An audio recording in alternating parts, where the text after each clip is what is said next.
Olá, minhas lindezas, tudo bem com vocês? Minhas lindezas, como eu venho falando para vocês nos vídeos anteriores, nós estamos trazendo para esse canal também uma série de profissionais da saúde, pessoas que nos ajudam com a qualidade de vida, o bem-estar, né? Eu disse que ia trazer oncologista, psicólogo, dentista, e hoje está aqui com a gente o Dr. Fernando Tavares. Dr. Fernando Tavares, ele é fisioterapeuta, ele é mestrado, ele é doutorado, ele foi professor universitário por muitos anos também. Eu vou até deixar que ele mesmo se apresente. E o Dr. Fernando aceitou gentilmente o meu convite para falar para a gente um pouquinho sobre essa questão da qualidade de vida relacionada a exercícios físicos, atividades físicas, independente do tipo de situação que a gente esteja passando, não necessariamente as pessoas enfermas só. Pelo contrário, é importante isso tudo, e ele vai nos dizer com mais propriedade, justamente para evitar alguns tipos de doença. Então, eu vou deixar a palavra com o Dr. Fernando. Muito obrigado. Eu que agradeço o convite, parabenizei e parabenizo novamente a iniciativa da Ângela. Acho que é extremamente importante ter a motivação e conseguir tirar do planejamento e tornar isso uma realidade, porque tem muitas pessoas que podem se beneficiar, já que ela é uma autoridade por ter passado e por ter vivenciado e ter vencido essa situação. Isso mesmo. Conheço a Ângela há muito tempo, muito mais tempo do que a gente possa imaginar, porque eu iniciei meu trabalho logo depois que eu tinha me formado, alguns anos depois, na empresa em que ela trabalhava, já com a ideia de levar a saúde para dentro dos ambientes de trabalho há mais de 10 anos, quase 20 anos atrás, o que naquela época era inovador.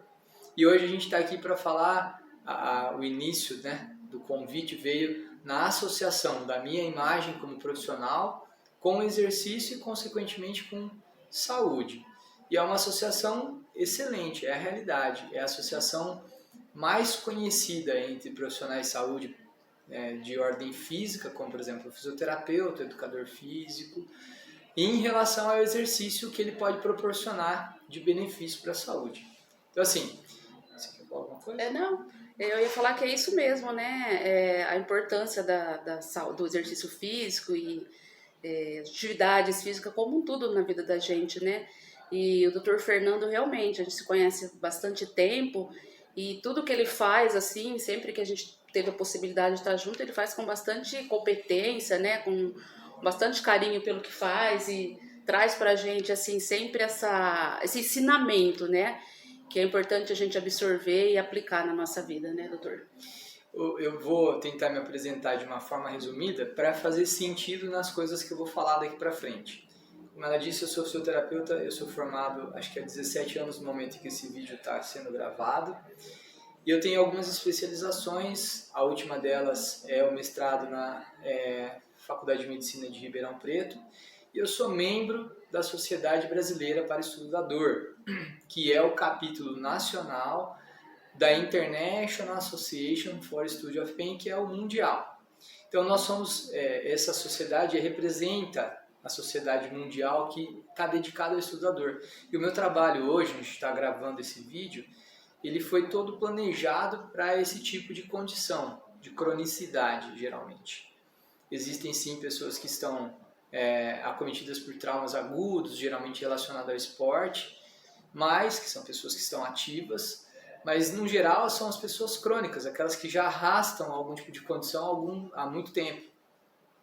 E dentro dessa sociedade existe um comitê que é o Comitê Dor e Espiritualidade, que eu me filiei há alguns anos já, e que despertou o meu interesse por presenciar diariamente, no convívio com os pacientes, ouvindo as histórias dos pacientes, que veio de encontro ao meu projeto de mestrado que trabalhou com neurociência, e entender que, na verdade, qualquer queixa de dor, qualquer patologia de cronicidade e até mesmo de malignidade, como é o exemplo da Ângela, são decorrentes de uma multifatorial, de muitos fatores diferentes.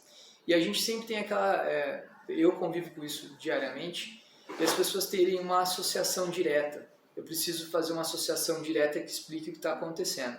Então, por que eu tenho dor de coluna? Porque eu dormi errado, porque eu abaixei, porque eu fiz isso. E, na verdade, geralmente essas condições, na maior parte das vezes, elas não são decorrentes de um fator.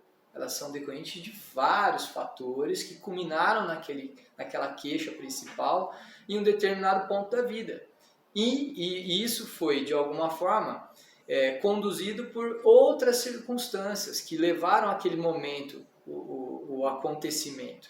E que não é diferente de outras condições crônicas. Todas elas são semelhantes pela multifatoriedade. E o que eu quero dizer? Que hoje, quando a gente fala sobre isso, hoje quando eu conduzo, por exemplo, o meu trabalho aqui, eu já não estou mais tão preocupado em saber só como que aconteceu, se foi quando você abaixou, como que foi que você abaixou, mas como que é a sua vida de um modo geral. Porque a gente está vivendo um momento em que a vida, de um modo geral, está sendo mudada pelos hábitos e a gente está perdendo, às vezes, as chances de ter hábitos mais saudáveis, e geralmente porque não tenho tempo, porque eu não tenho conhecimento, às vezes não tenho acesso à informação da forma como ela está sendo passada aqui, né? E a gente acaba priorizando outras coisas que são menos importantes do que isso, às vezes até por conta realmente do nosso desconhecimento, né? Exatamente. Sobre as possíveis consequências, né? Existem pessoas que, eu acho que tem todo tipo de situação. Uma parte importante que eu acho que é importante a gente usar o espaço para poder falar é que as pessoas elas precisam começar a romper os conceitos que são coletivamente aceitos e que são inclusive fomentados pelos próprios profissionais de saúde. Se a gente pegar pessoas mais estudiosas, algumas regiões do mundo e algumas regiões do nosso país já tem gente pensando um pouco fora daquela caixa da doença e tentando entender como que a pessoa vive. Porque ali, naquelas 24 horas, a gente entende quais são os valores daquele indivíduo. O que realmente para ele é importante. Então, assim, quais são os seus valores? O que sai primeiro na resposta? Trabalho, família, o que é? E esses valores determinam as suas atitudes, os seus hábitos.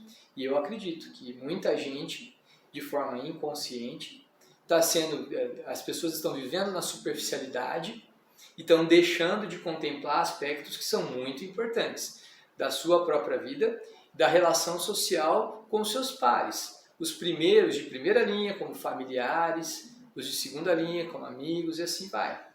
Então as relações, de um modo geral, estão nesse nível. Quando a gente traz isso para a saúde, começo a enxergar que, muitas vezes, por melhor que a intervenção seja, por melhor que seja a proposta do tratamento, quando ela é transversal, quando ela entra para cumprir um papel e depois sai, por exemplo, procedimento cirúrgico, o restante do indivíduo, como a pessoa, ela não mudou. Ela continua sendo a mesma pessoa, vivendo da mesma forma. Então a tendência de que isso volte a acontecer é muito grande. Aqui a gente tenta trabalhar a mudança do lifestyle, pelo menos dando informações de forma precisa e pontual para aquele indivíduo, para ele conseguir absorver, de que algumas coisas que ele faz no dia a dia que estão construindo para ele a saúde ou a doença. Exato, exato. E, doutor, muitas pessoas falam que não tem tempo, né? Não tem tempo, a vida corrida, é o trabalho, é o filho, é a casa. E eu tenho falado nos vídeos anteriores no canal que mesmo que for uma caminhada, que aí você pode fazer bem cedinho, ou pode fazer à noite, é importante, né? Com relação à atividade física, no caso a caminhada ou outra, tem uma quantidade mínima de tempo que você recomenda? Dá para fazer alguns minutos, uma hora? Quantas vezes na semana, ou no dia? O que você recomenda? Então, existem as recomendações dos órgãos mundiais da World Confederation, enfim, tem vários órgãos, né? Não vale a pena ficar falando, que determinam o que é ou não o mínimo, né? E aí eles colocam, alguns colocam 15, outros 30 minutos, antigamente era 3, agora são 6 vezes na semana, então 6 vezes na semana, de exposição a 30 minutos de exercícios aeróbicos. E conta, por exemplo, o deslocar caminhando, sabe? Ó, se eu sair daqui e ir lá, se eu parar o carro longe, essas coisas que a gente ouve muito falar. Particularmente, tá? Eu uso muito o exercício como ferramenta de trabalho. A Ângela está aqui, ela está vendo que a maior parte do meu espaço de trabalho é dedicado ao exercício. Eu uso o exercício para corrigir praticamente tudo que eu recebo como queixa. Não importa se é de ordem única e exclusivamente física, mas eu não uso por quantidade. Eu uso um parâmetro diferente, eu uso por nível de fadiga. Aí assim, ó, vou ensinar, é fácil, tá? Você tem uma escala de 0, como eu não estou cansado, 1, não estou cansado, e 10, eu estou exausto. Sabe aquele exercício que te deixa morto? Então você vai tentar trabalhar em 7. Você vai tentar buscar um 6, um 7 para qualquer exercício. Você vai fazer uma caminhada, cansei até o 7, acabou. Posso cansar até o 7 com 5 minutos ou com 40. Vai depender do teu nível de condicionamento. Mas é bom porque te ajuda a graduar. Se você está no começo, você vai atingir o 7 mais cedo, acabou, missão cumprida. Mas se você já está mais bem condicionado, você vai atingir o 7 mais tarde. E aí você vai levando o teu nível de condicionamento, vai melhorando, vai ficando melhor. E aí, consequentemente, existem outras métricas que eu uso aqui, mas de uma forma bem ampla para quem está nos assistindo. Consequentemente, eu vou fazendo com que as coisas dentro do meu corpo comecem a mudar a favor da minha saúde. Porque eu tenho certeza que para quem tem engajamento no exercício, fazer uma caminhada é só o primeiro passo. As coisas dali para frente vão se completando e você vai sentir a necessidade de fazer mais coisas, de melhorar a alimentação, de melhorar o sono, de melhorar a gestão do estresse externo e interno. E aí é onde entra a espiritualidade, que aí entra nesse filtro que a gente coloca de forma consciente para impedir que aquilo no qual a gente está exposto faça mal para a nossa saúde e vir lá na frente desencadear algum tipo de doença, de ordem emocional, mental ou física. É isso mesmo.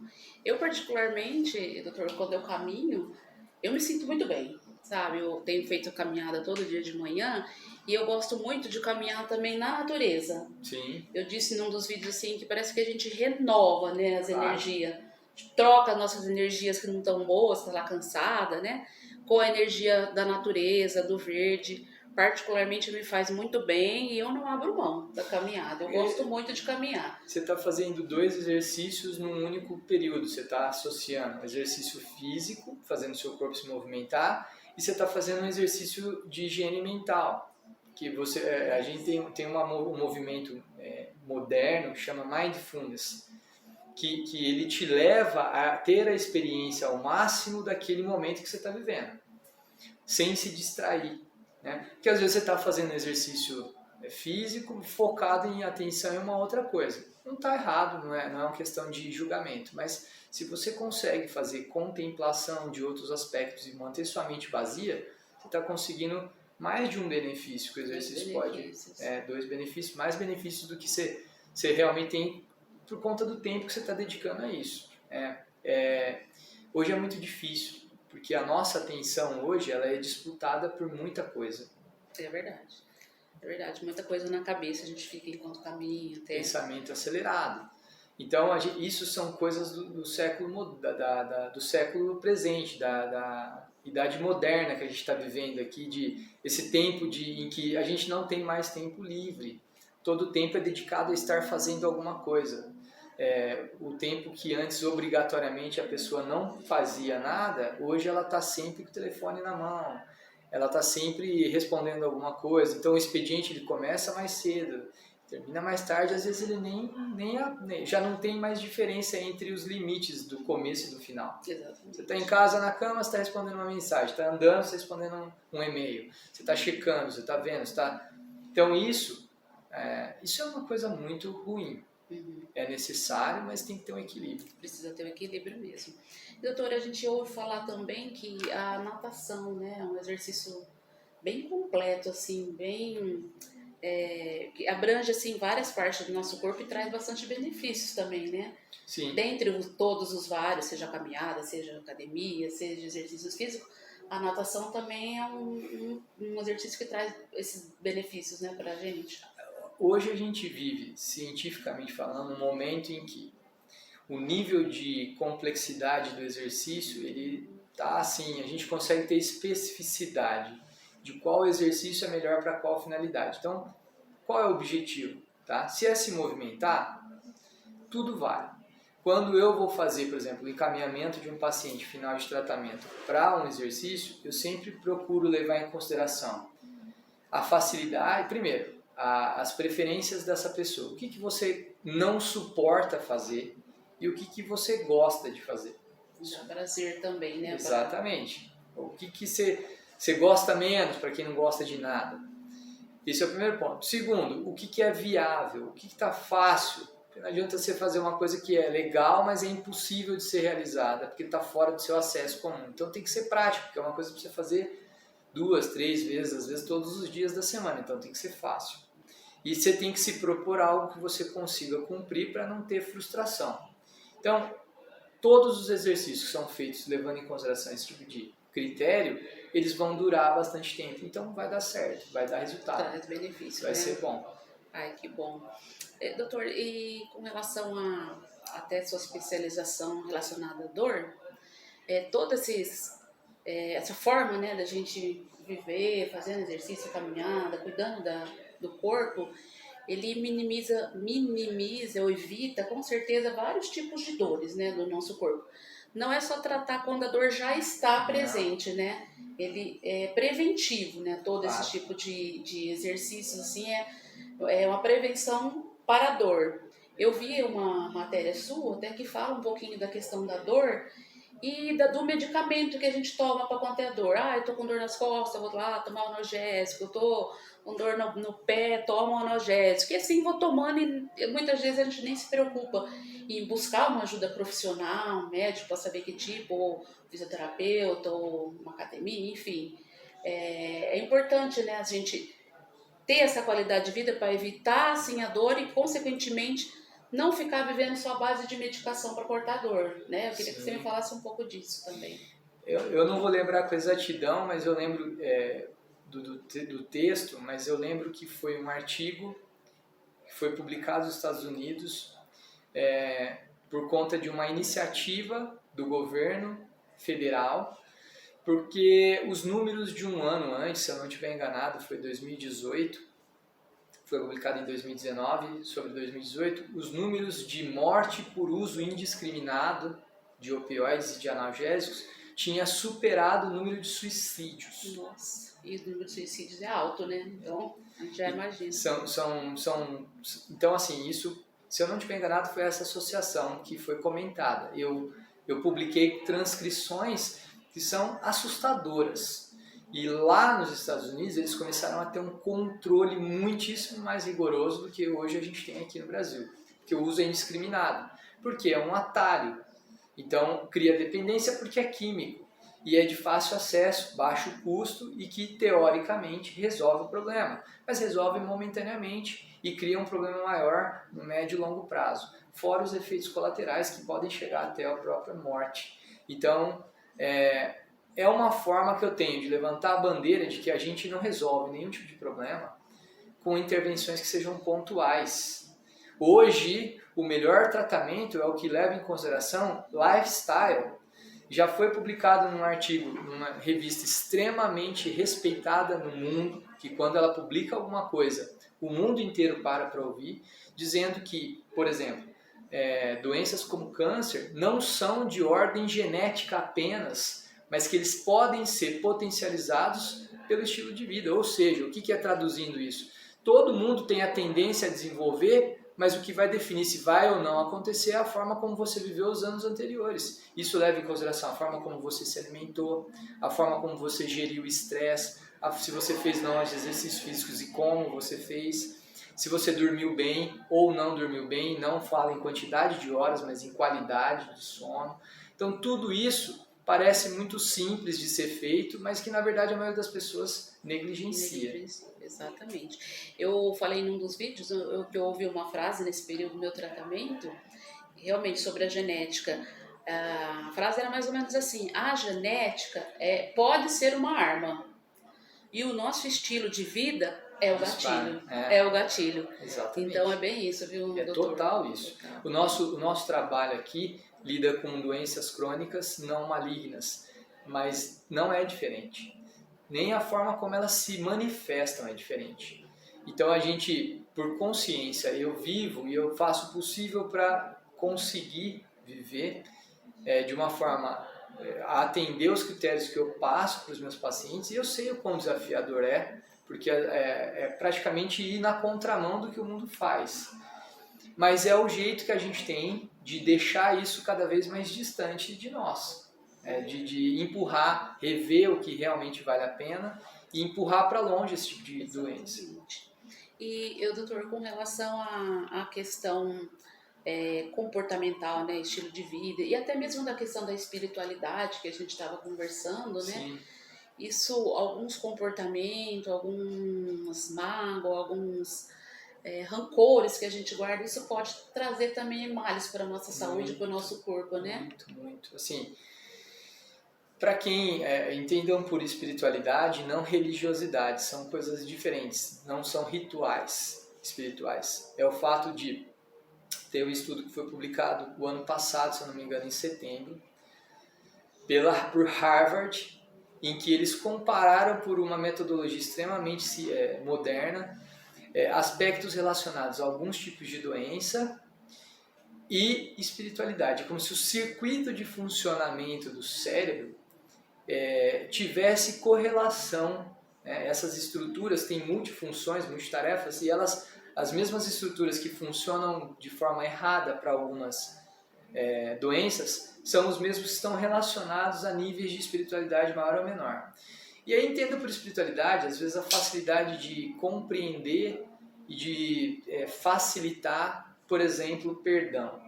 Então, existiam algumas associações, eu tenho esse estudo aqui, eu posso fornecer se alguém tiver interesse, em que as pessoas que tinham maior facilidade de perdoar também eram as pessoas que tinham menos raiva, sentiam menos raiva. Então, as pessoas que sentiam mais raiva eram as pessoas que tinham mais dificuldade de perdoar. E se fizer uma ponte com outro estudo, que foi feito com mulheres que tiveram câncer de mama, esse estudo mostra que não é uma questão, é uma questão preditiva, mas não é definitiva, ou seja, não significa que é isso, mas isso estava presente em boa parte da amostra que foi estudada. Perdão e auto-perdão, não só para câncer de mama, doenças do coração, fibromialgia. Então tinha essa relação entre a facilidade de perdoar. E às vezes a gente fala assim, eu tenho facilidade de perdoar, mas o perdão e o auto-perdão entra numa questão de escolha e da própria investigação profunda em compreender se existe ou não isso, essa amargura. E quando você busca isso dentro das escrituras, existem vários relatos, inclusive do próprio Davi, se eu não estiver enganado, no Salmo 32, que ele passava por uma situação angustiante. Então, numa das orações que ele escreveu lá, ele relatava como ele sentia, entre aspas, dor nos ossos, muito semelhante à fibromialgia. Então, isso quando eu comecei a estudar e fazer as correlações, existem várias correlações de ciência robusta, publicada de forma imparcial, não tem nada a ver com religião. São cientistas aceitando e colocando isso para toda a comunidade. E aí, muitas vezes é negligenciado, porque o profissional de saúde não se sente preparado ou habilitado a esse tipo de conversa. E tudo bem, aqui eu uso um questionário que é validado cientificamente, que pergunta quanto a fé ajuda no tratamento, quanto a crença ajuda na reabilitação, quanto você entende que isso pode ser ou não parte do seu tratamento. Claro, respeitando a religião e a espiritualidade das pessoas, mas não desconsiderando o fato de que isso é extremamente pertinente e precisa ser levado em consideração. Exatamente. E doutor, você tem mais alguma coisa algum recado para dar para as nossas lindezas, as pessoas que estão assistindo? Você gostaria de falar mais alguma coisa? Eu gostaria de deixar, primeiro, mais uma vez, registrado aqui o meu reconhecimento pela iniciativa, que eu acho extremamente importante. Quando você passa por uma situação difícil na vida, qualquer coisa, e vence, você se torna um mestre naquilo, porque você venceu. Então você está capacitado a ajudar outras pessoas que estão passando. Essa é a melhor pessoa para ajudar outras pessoas. Talvez as pessoas que estejam nos assistindo estejam buscando algum tipo de informação que vai trazer para ela algum tipo de esperança. E esperança tem tudo a ver com espiritualidade, que tem tudo a ver com saúde. Então, esperança, espiritualidade, qualidade do sono, a boa alimentação, exercício físico, tudo isso está à disposição. Então, conduzir esse tipo de aspecto na vida, pelo menos contemplar ele como importante, já é um passo muito grande na direção de não ter a doença. E se tem, de pelo menos levar em consideração aos familiares, às pessoas que estão próximas, ao seu próprio aprendizado e as mudanças que você já pode começar a fazer. Existem sim pessoas que são preparadas para isso, mas hoje a gente tem muito conteúdo de boa qualidade e são coisas extremamente simples. Só basta ter aquele ânimo para começar. Basta iniciar. Basta iniciar. Começa com pouco, não despreze os pequenos começos, os começos discretos. Tudo é um começo, a gente começa de pouco e vai melhorando um dia de cada vez. E tem que comemorar, né? Comemorar cada passo, né? Exatamente. Cada vitória, assim, cada passo. Reconhece isso. Exatamente. Bom, eu queria agradecer então o Dr. Fernando, que gentilmente aceitou meu convite. O objetivo do canal é esse mesmo. É levar essa palavra, levar esperança, levar ânimo e levar conhecimento, porque sim, muitas coisas nós somos leigos, né? E sim, a gente só dá atenção quando a gente está passando realmente por um momento de dificuldade, muito difícil. Então a ideia é levar isso antes até que aconteça qualquer tipo de enfermidade, né? Como uma prevenção. Exatamente. Então eu agradeço muito você, o seu tempo, sua dedicação, suas palavras. E minhas lindezas, eu vou deixar depois o contato do Dr. Fernando aqui, ou a rede social, caso queira entrar em contato com ele, seguir ele, pode ser, né, doutor? Por favor. E espero que vocês tenham gostado do conteúdo, espero que seja útil, assim como tem sido útil para mim todo esse conhecimento, e possam aplicar para vocês, aplicar para os familiares. Vão lá no canal, se inscrevam, curtam e compartilhem com os amigos. Tá bom, minhas lindezas? Muito obrigado. Doutor Fernando, mais uma vez, muito obrigado. Se quiser se despedir. Muito obrigado. Tudo de bom para todo mundo aí. Deus os abençoe. Que Jesus os abençoe e a mãezinha sempre vos proteja. Um beijo, gente.